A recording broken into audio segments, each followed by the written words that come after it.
Sweet wins the tap, tries to get his own crumb. Newcomb gets there first, toe poke forward, and it's marked by Dylan Moore. And in game 100, a good Roval boy can go back from a tight angle and bring the Hawks back within 5 points with a bit over 4 minutes remaining, and he slams it into the post. It's still shaking. He didn't muck around. Just too much curl and a minor score. 10-5-65 Hawthorn, 11-9-75 Port Adelaide. Tyre Power scoreboard. Josh Sinn brings it back into play for Port Adelaide.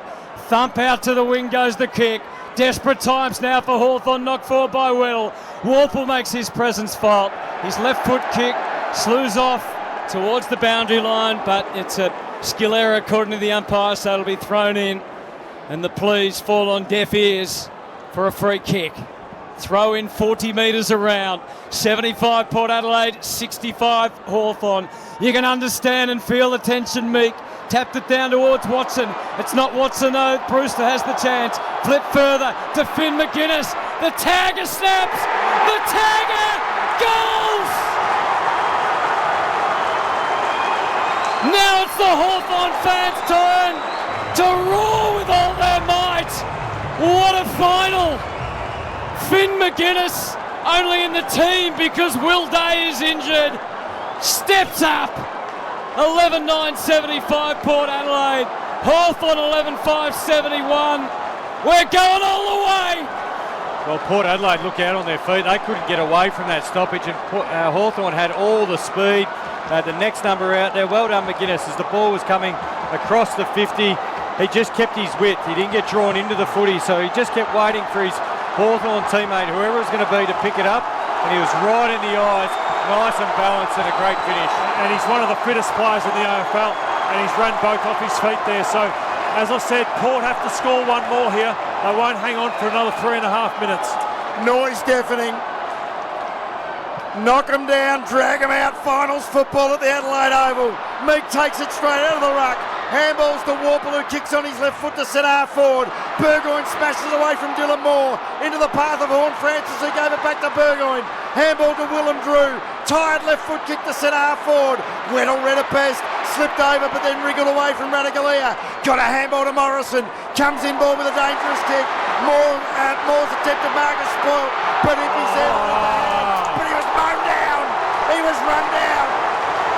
And a free kick will go to Boom Jones, slightly into Port Adelaide's attacking half. Horn Francis cannot move in the middle of the ground. His leg is gone, his left hamstring.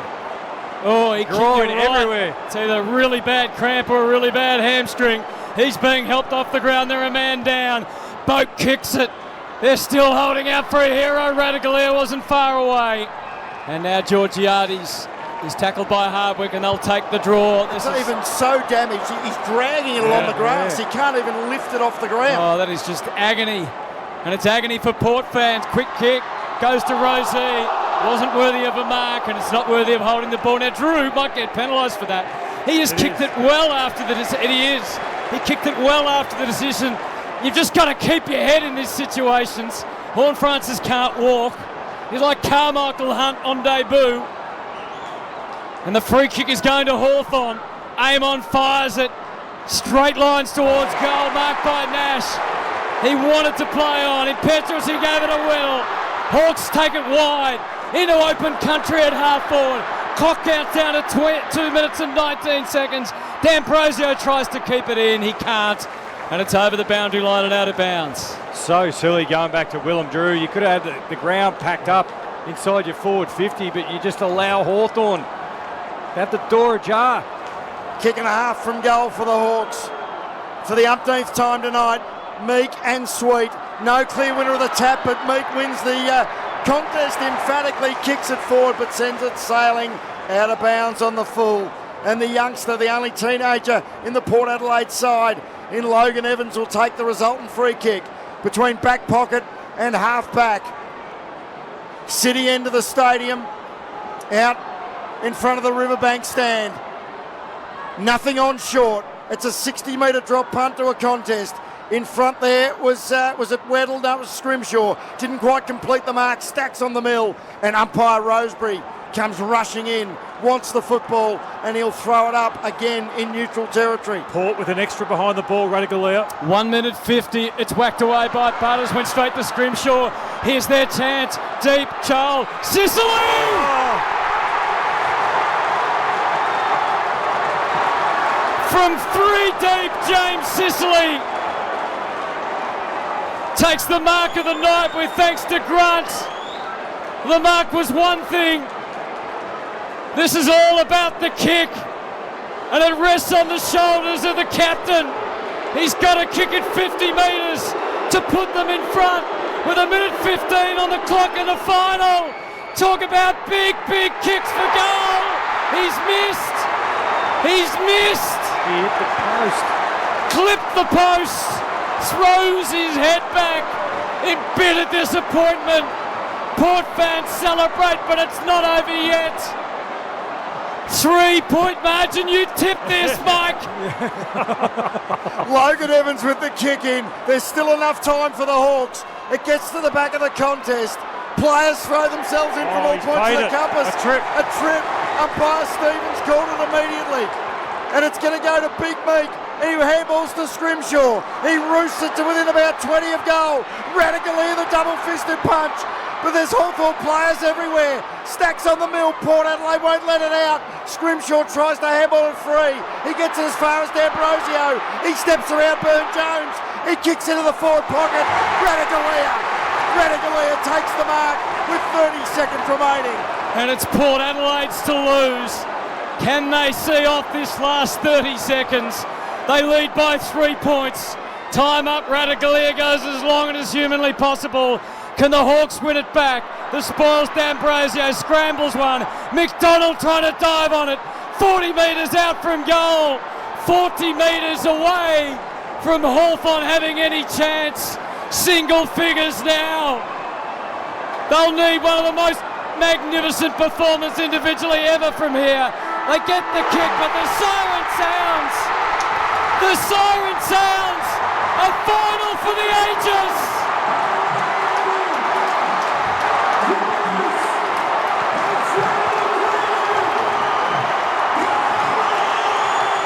All the emotions of football on display. Port Adelaide into the preliminary final. The most powerful response to last week. What a game of football. Treaders is going to have to wait another week. Porter into the preliminary final. They'll play Sydney.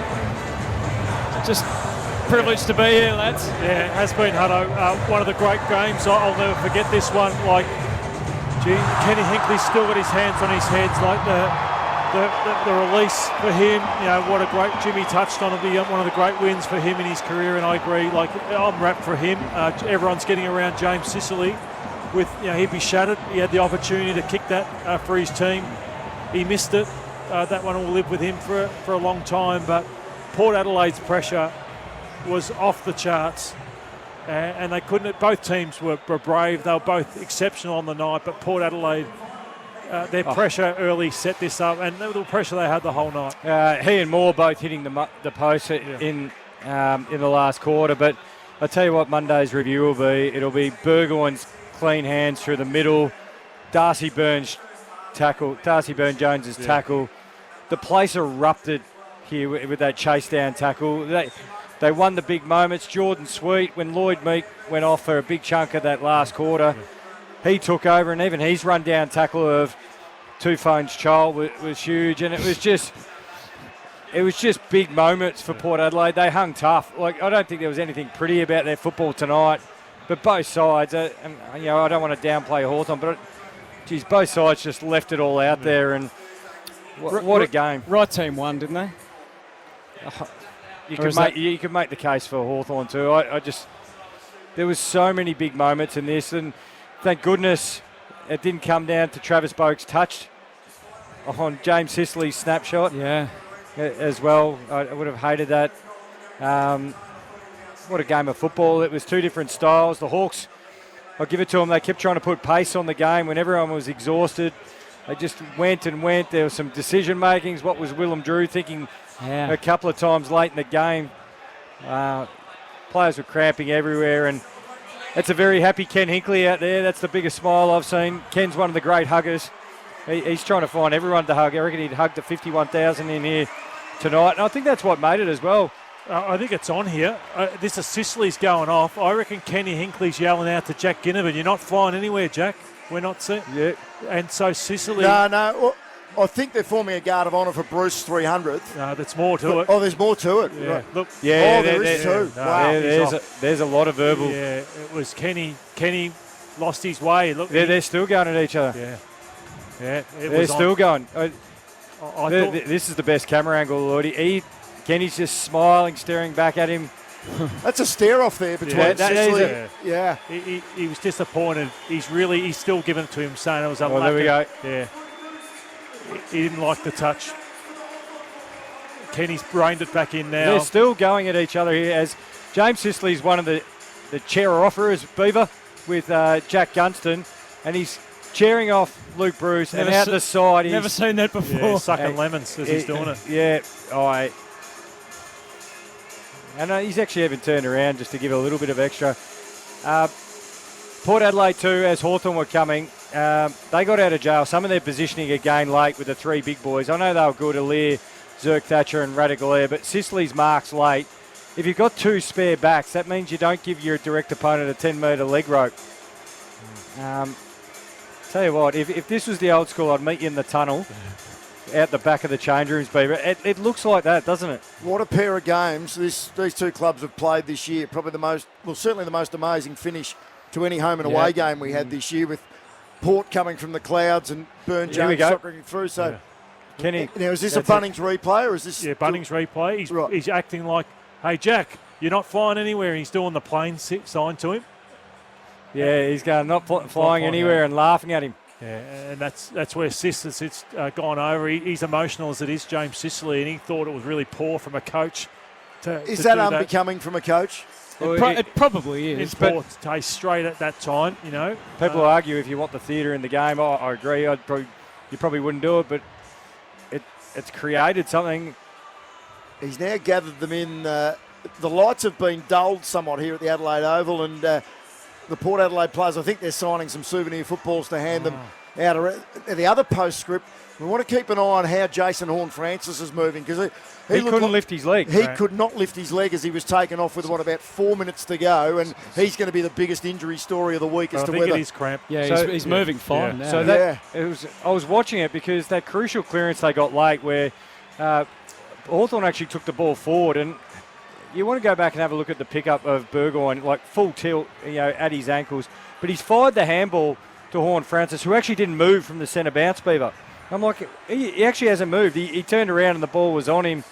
And then once he got rid of it, his full body just went into cramp. But Jace Burgoyne, for a young player, he was great all night. His he put dad his body... and uncle would be bursting with pride. That was just... I know he's only played, 35 games, but that was his best league game by the length of the Adelaide And you could see his confidence growing too. He was flying. He put his body on the line. And that is the beauty of Ken Hinkley. He backed him probably a little bit earlier than most, his early games, and persisted with him, and he's delivered for him in a big final. But I know, Beaver, there's no praise like self-praise, and you'll give yourself enough. We've been doing bold predictions and doing pretty poorly for years. Yep. But I don't think the one you highlighted tonight will ever get beaten. We're talking about in a final. 3 points. He picked the exact margin. A little bit had it each way, though. He had 3 points for either team. Yeah, it could have been better, but I don't think I'll read out what I wrote. Yeah, but you did go both teams, though, so you're kind of a failure. I said previously, both Port Adelaide Hawthorn finals have been 3-point margins. The only Giants-Lions final ever played was a 3-point margin. Who am I to go against history? The margin tonight will be 3 points. Yeah, but you had both sides. It is there in black and white. No, that's correct. It's amazing. So what do I get? I get a free roof. We'll let you stay on and do Footy Nightline for an extra 20 minutes. I get a free roof, I think, from Harley and Sons Roof. Yeah, that's it. Yep. Okay. But, Lloydie, I give it to Port. They played actually a really good style and stuck pretty disciplined to it. The fact that when they needed to go quick, they did. But when they needed to take the tempo out of the game, they were willing to be patient. And they turned the game into a long down the line method game. and the Hawks tried to get the speed and tried to open up the game, and they did, especially in the last quarter. Some great coaching from both coaches. You kept highlighting James Sicily going forward, and that's what happens through the regular season. You've got to try these things. Well, he hadn't done it for probably 8 weeks or something like that. But the fact is, he tried it. Yeah, exactly. It's, hey, we can break the glass here. Yep. Just got word from our excellent production team. Lucy Loken will be down in the rooms with the Port Adelaide captain. Right. Connor Rosey is going to join us tonight. He kicked the first goal of the night to set the scene for his power team. If they weren't wearing the same jumpers, you would not have thought that was the same team that was so feeble and insipid against Geelong 8 days ago. And you could see it straight away. Yeah. And that's what I'd admire. This is the way they played is what we'd admired them for, to where they finished second. They've been tough all year. They won their last 7 or 8 or 7 of their last 8.